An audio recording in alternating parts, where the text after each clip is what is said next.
First, s उपसेलों में एक orbital होता है जो आकार में गोलाकार होता है, जो आपको इस आकार में दिखाया गया है कि ये गोलाकार हो रहा है।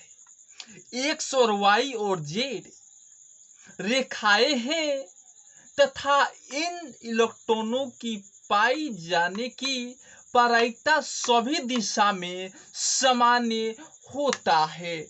जैसे आपको एक ऑर्बिटल है जिसमें इलेक्ट्रॉनों की संख्या मुख्य रूप से 2 होता है। दूसरा, p उपसेल में 3 उपसेल होता है जो डंबल आकृति के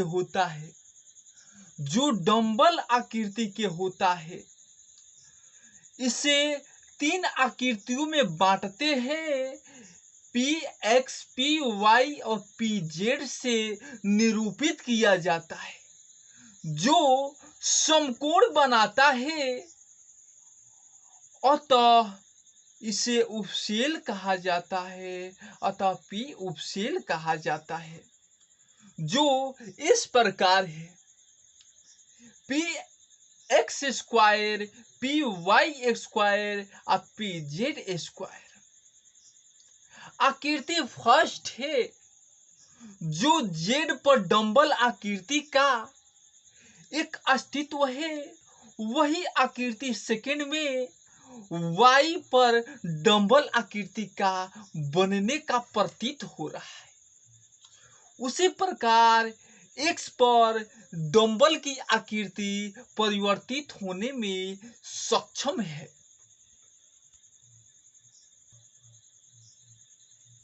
डी सबसेल में 5 ऑर्बिटल होते हैं जिसकी आकृति डंबल का होता है। D X Z, D X Y, D X square minus Y square और डी जेड स्क्वायर। यह डंबल की परिभाषा इस प्रकार है: इन 3 ऑर्बिटलों कोणीय प्रायिकता अक्षीय दिशा में 45 डिग्री का, इन 3 ऑर्बिटल की कोणीय प्रायिकता अक्षीय दिशा में 45 डिग्री का रहता है। अतः यह 2 आकृति भिन्न है। D X square minus Y square, वही बात करें पांचवा का डी जेड स्क्वायर। एफ उपसेल में 7 ऑर्बिटल होता है, अर्थात 14 इलेक्ट्रॉन रह सकता है।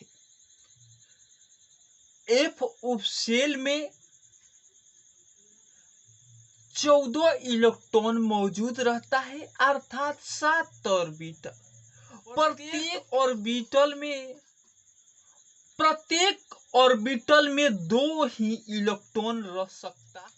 आपको भली भांति ज्ञात होगा इस ऑर्बिटल की संख्या 1 into 2 अर्थात 2 इलेक्ट्रॉन, p ऑर्बिटल की संख्या 3 into 2 अर्थात 6 इलेक्ट्रॉन और d ऑर्बिटल की संख्या 5 into 2 equal to 10 electron, f orbital की संख्या 7 into 2 40 इलेक्ट्रॉन।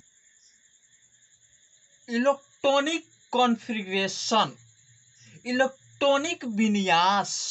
ऑर्बिटल की ऊर्जा के आधार पर इलेक्ट्रॉनों की ऑर्बिटलों में भरने की इलेक्ट्रॉनिक कॉन्फ़िगरेशन कहा जाता है। कॉन्फ़िगरेशन कहा जाता है तत्व के इलेक्ट्रॉनों विन्यास 3 तरीके से होता है। टॉपिक इस प्रकार है: सेल वाइज इलेक्ट्रॉनिक कॉन्फ़िगरेशन, दूसरा है सब सेल वाइज इलेक्ट्रॉनिक कॉन्फ़िगरेशन, तीसरा है orbital wise configuration electronic orbital wise electronic configuration. पहला पर चर्चा, सेल वाइज इलेक्ट्रॉनिक कॉन्फ़िगरेशन। इस तरह के विन्यास में इलेक्ट्रॉनों को मुख्य ऊर्जा स्तर KLMN में रखा जाता है, जिसके अनुसार पहला है कक्षा में इलेक्ट्रॉनों की अधिकतम संख्या 2n² होता है, जहां n कक्षावत संख्या। जब n = 1 होता है तो k सेल तो 2n² इस सूत्र के माध्यम से निकल सकता है। 2n²। जब n = 1 होगा तो k सेल जो आपका इस द्वारा हल हो जाएगा। जब n = 2 तो l सेल जो इस सूत्र के माध्यम से निकल जाएगा।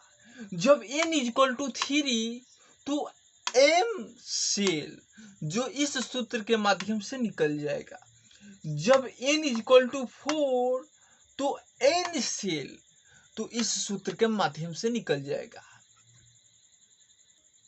दूसरा टॉपिक है अंतिम कक्षा में 8 इलेक्ट्रॉन से अधिक इलेक्ट्रॉन नहीं रह सकता है, अतः तीसरी कक्षा में 18 इलेक्ट्रॉन रह सकता है, लेकिन चौथे कक्षा में भी इलेक्ट्रॉन उपस्थित रहना चाहिए।